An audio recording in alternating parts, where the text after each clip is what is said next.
আমরা আজকে 15 জুন জেলা প্রশাসকের প্রতিনিধি এডিএম স্যারের কাছে পদত্যাগপত্র জমা দিয়েছি। আমরা অন্তর্বর্তীকালীন সরকারের সময়ে এডিশনাল পিপি, এজিপি, এডিশনাল জিপি, এজিপি পদে নিযুক্ত হই। আমরা বর্তমান সরকারের কর্মকাণ্ডে সন্তুষ্ট না হয়ে আমরা বর্তমান সরকারের যে বিষয়গুলো আসছে, বর্তমান সরকার জুলাই সনদ বাস্তবায়ন না করায়, বিচার বিভাগের স্বাধীন সচিবালয় গঠন না করায়, সুপ্রিম কোর্ট বিচারক নিয়োগ অধ্যাদেশ বাতিল করায় এই সরকারের প্রতি আমরা ক্ষুব্ধ হয়েছি। আমরা রাষ্ট্রীয় কর্মকর্তা কর্মচারী হিসেবে আমরা কাজ করতে অনিচ্ছুক, এবং আমরা স্বেচ্ছায় পদত্যাগপত্র জমা দিয়েছি।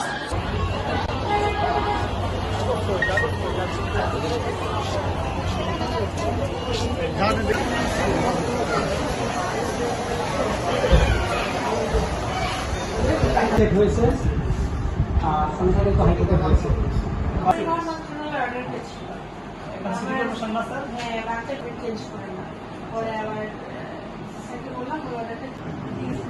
আমার মানে খারাপ লাগছে।